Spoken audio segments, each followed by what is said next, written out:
Apple langsung menjadi salah satu pelanggan pertama dengan produksi chip analog penting dan komponen tertanam kecil yang mengatur daya sensor dan sinyal di iPhone di fasilitas tersebut. Meski harga per chip hanya sekitar 40 sen, komitmennya sangat krusial karena tanpa itu iPhone tidak bisa diproduksi.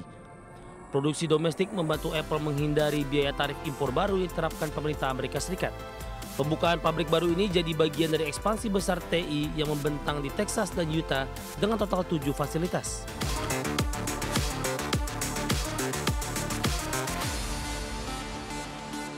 Pemirsa, Apple mulai memproduksi chip krusial di pabrik semikonduktor Texas Instruments baru di Sherman, Texas. Ya, langkah ini menandakan komitmen kuat terhadap manufaktur domestik dan pengamanan rantai pasok.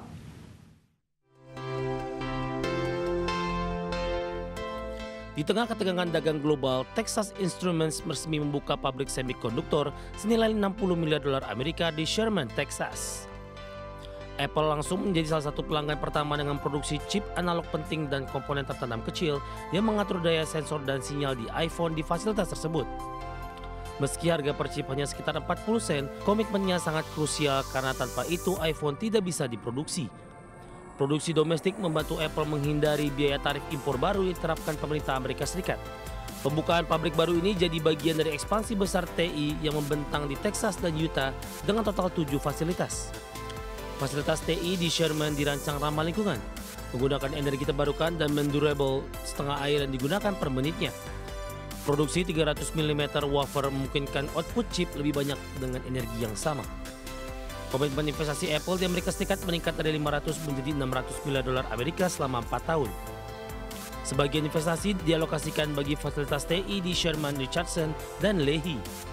Produksi chip analog ini menegaskan upaya Apple dalam memperkuat supply chain domestik. Lord Third, Apple perkuat investasi manufaktur Amerika Serikat. Bagi sumber Adextin. Wakil Menteri BUMN Kartiko Wirjoatmojo memastikan saat ini PT Kereta Api Indonesia Persero tengah mempersiapkan gerbong kereta kelas ekonomi khusus para petani dan pedagang. Ya, nantinya desain gerbong kereta mengedepankan akses ruang angkut yang luas agar memudahkan pergerakan petani dan pedagang di dalam kereta. PT Kereta Api Indonesia Persero dipastikan saat ini tengah mempersiapkan gerbong kereta khusus para petani dan pedagang yang membawa barang dagangannya dari daerah ke Jakarta. Menurut Wakil Menteri BUMN Kartiko Wirjoatmojo, rencananya dalam waktu dekat gerbong kereta khusus petani dan pedagang akan diresmikan. Nantinya para petani maupun pedagang dapat membawa dagangannya di gerbong khusus pada pagi hari sebelum waktu subuh. Ini kan memang sekarang itu kan schedule hasilnya kan penuh ya. Itu pagi-pagi ada batch yang pagi sekali sebelum subuh itu yang memang untuk mengangkut hasil petani dan pedagang itu lagi itu segera kita launching untuk supaya menampung masyarakat yang membawa hasil dagangan dari daerah ke Jakarta. Kereta api penumpang kelas ekonomi khusus dan pedagang saat ini masih dalam modifikasi di UPT Balai Yasa Surabaya Gubeng. Nantinya desain gerbong kereta khusus petani dan pedagang akan mengedepankan akses ruang angkut yang luas agar memudahkan pergerakan petani dan pedagang di dalam kereta. Dari Jakarta, Ricky Anwardi, IDX Channel. Masih di Prime Market Highlight pemirsa, DPR RI bergerak cepat menyelesaikan revisi UU Haji dan Umroh untuk meningkatkan kualitas pelayanan bagi para calon jemaah. Anggota Komisi 8 DPR RI Maman Imanul Haq mengungkapkan bahwa revisi undang-undang ini sangat urgent mengingat Presiden Prabowo Subianto telah membentuk Badan Penyelenggara Haji. Melalui badan tersebut ke depan pelaksanaan haji dan umroh tidak lagi di bawah koordinasi Kementerian Agama. Pemerintah kemudian membuka wacana agar badan tersebut dibentuk sebagai kementerian. Nantinya Direktorat Jenderal Penyelenggaraan Haji dan Umroh Kementerian Agama akan ditiadakan usai Badan Penyelenggara Haji menjadi kementerian.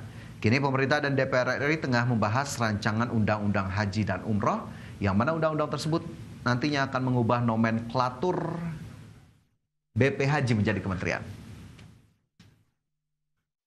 Ini sudah hampir rampung menyelesaikan rancangan undang-undang ini. Akan ada hasil dari revisi undang-undang ini Kementerian Haji dan Umroh sebagai pelaksanaan atau kelanjutan dari Badan Haji kemarin. dengan struktur kementerian di pusat sampai ke tingkat daerah. Nah, kita sudah meminta kepada pemerintah agar proses undang-undang ini dipercepat pengesahannya.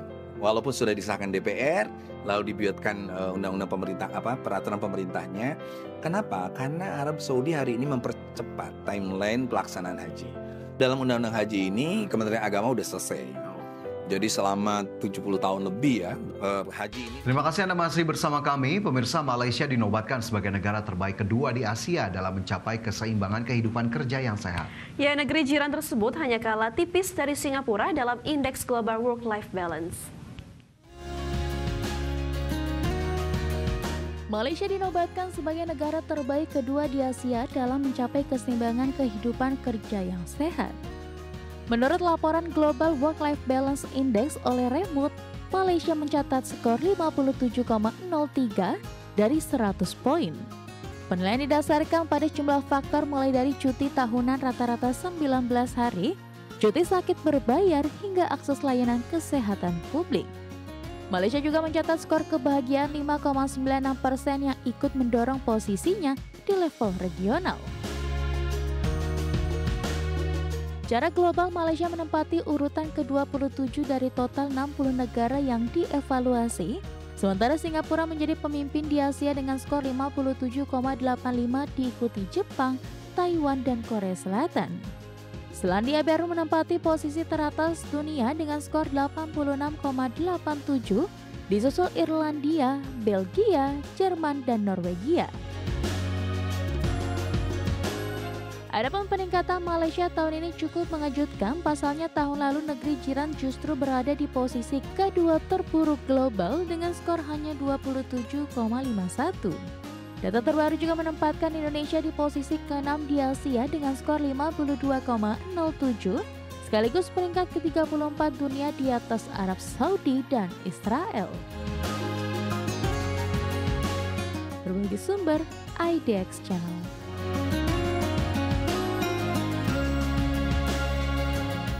Masih di Prime Market Highlight pemirsa, SpaceX kembali menunda uji terbang roket raksasa Starship dari fasilitas Starbase di Texas. Penundaan dilakukan hanya 30 menit sebelum jadwal lepas landas akibat masalah pada sistem darat.